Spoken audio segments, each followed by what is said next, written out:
दोस्तों, 1947 में भारत की आजादी के बाद अब तक कुल 14 प्रधानमंत्री रहे हैं, जिनमें इंदिरा गांधी और नरेंद्र मोदी का नाम प्रमुखता से लिया जा सकता है, जिन्होंने अपने कार्यकाल में कई महत्वपूर्ण कार्यों को अंजाम दिया है।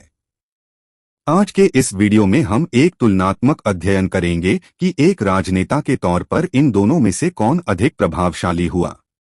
तो चलिए शुरू करते हैं। अध्याय 1, विदेश नीति। इंदिरा गांधी के कार्यकाल के दौरान 1971 में बांग्लादेश युद्ध हुआ, जिसमें भारत ने सैन्य और कूटनीतिक रूप से बड़ी जीत हासिल करी।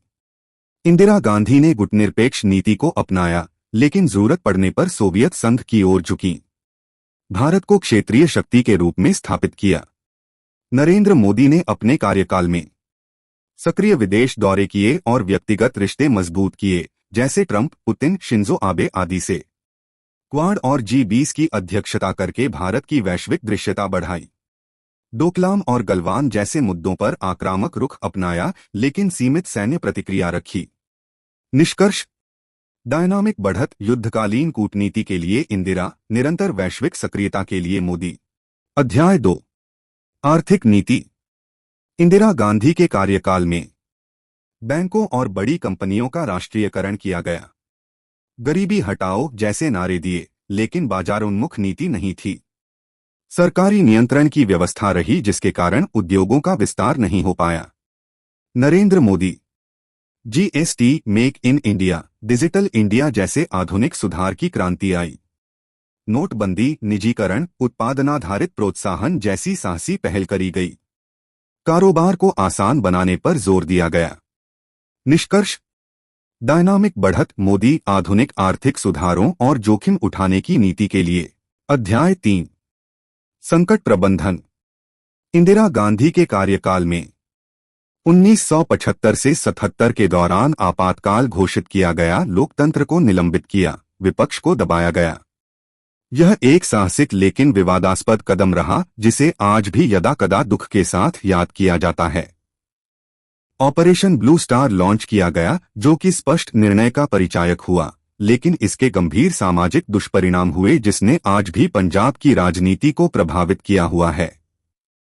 नरेंद्र मोदी के कार्यकाल में कोविड-19 में सख्त लॉकडाउन लगाया गया। वैक्सीनेशन पर जोर दिया गया, जिसके मिश्रित परिणाम हुए, परंतु मोटे तौर पर देश इस वैश्विक महामारी से सफलतापूर्वक उभर गया। किसान आंदोलन और C.A. विरोध जैसे संकटों में कड़ी प्रतिक्रिया दिखाई और नैरेटिव कंट्रोल का प्रदर्शन किया, जिससे लोगों की सरकार में आस्था बनी रही। मोदी ने आपातकाल जैसा कदम नहीं उठाया, पर विरोध को सीमित करने के आरोप लगे।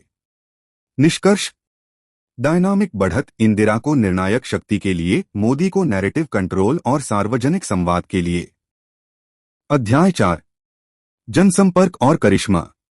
इंदिरा गांधी दुर्गा कहलाईं। 1971 के बाद जनता की नजर में वह ताकतवर और मां जैसी छवि में दिखी।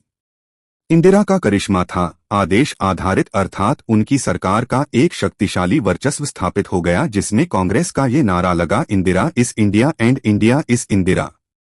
नरेंद्र मोदी चायवाला से प्रधानमंत्री की कहानी से जनता से गहरा जुड़ाव रहा। मीडिया, डिजिटल माध्यम और स्लोगन का जबरदस्त उपयोग और राजनीतिक प्रयोग हुआ।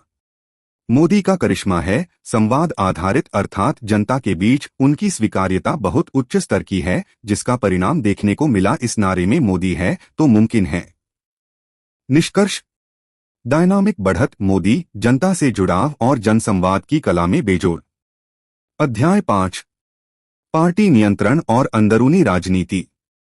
इंदिरा गांधी के कार्यकाल में 1959 में कांग्रेस का विभाजन हुआ और पुराने नेताओं को किनारे किया। पार्टी को अपने नाम से चलाया। वंशवाद की नींव रखी। नरेंद्र मोदी के कार्यकाल में बीजेपी का केंद्रीकरण हुआ और वरिष्ठ नेताओं को दरकिनार किया, जैसे अडवाणी, जोशी। मोदी ने अमित शाह के साथ मिलकर पार्टी विस्तार में निर्णायक भूमिका निभाई। निष्कर्ष: डायनामिक बढ़त, बराबरी, दोनों नेताओं ने पार्टी पर मजबूत पकड़ बनाई।